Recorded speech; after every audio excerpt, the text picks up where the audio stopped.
Hello guys, আসসালামু আলাইকুম। আপনারা সবাই কেমন আছেন? আশা করি আপনারা সবাই ভালো আছেন। আমিও আলহামদুলিল্লাহ ভালো আছি। তো আমি আজকে আপনাদেরকে দেখাবো ননদের বাসায় যাওয়ার পরে ননদ আমাদের জন্য কি কি রান্না করলো। তো এই যে দেখেন, সকালে ঘুম থেকে উঠে দেখি ওর হাজবেন্ড বাজার থেকে বড় বড় দুইটা ইলিশ মাছ নিয়ে আসছে।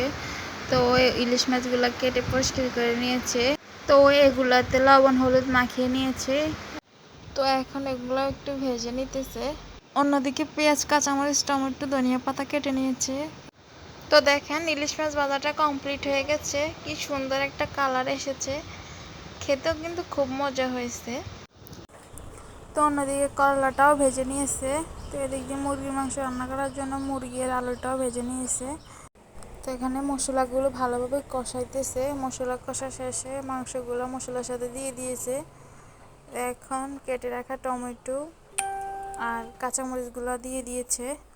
তো এগুলা ভালোভাবে নেড়ে ছেড়ে পরিমাণ মতো এখন পানি দিয়ে দিবে।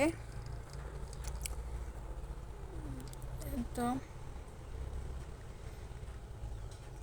তো দেখেন, পরিমাণ মতো পানি দিয়ে দিয়েছে। এখানে মাংসটা ভালোভাবে কষানোর জন্য অল্প পরিমাণে পানি দিয়েছে। আর তো আপনারা তো জানেন, মশলা যত বেশি কষানো হয় মাংসের টেস্টটাও তত ভালো আসে। তো যে দেখেন, এগুলো কষানোর জন্য এখন কিছুক্ষণের জন্য ঢেকে রেখে দিবে। এই যে দেখেন, মাংসটা কষানো হয়ে গেছে। এখন পরিমাণ মতো পানি দিয়ে দিবে মাংসটা ভালোভাবে সিদ্ধ হওয়ার জন্য। তো এই যে পানি দিয়ে দিতেছে পরিমাণ মতো।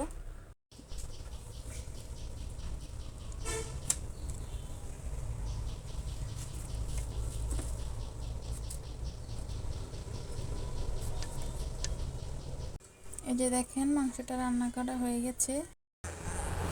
আর এখানে কিছু সালাদ কেটে নিয়েছে। তো সব রান্না করা শেষ। এখানে আছে ইলিশ মাছ ভাজা আর মুরগির মাংসের ঝোল, আর আছে করলা ভাজি, আর এখানে সালাদ, সাথে গরম গরম সাদা ভাত। আজকে এই পর্যন্ত, সবাই ভালো থাকবেন। আল্লাহ হাফেজ।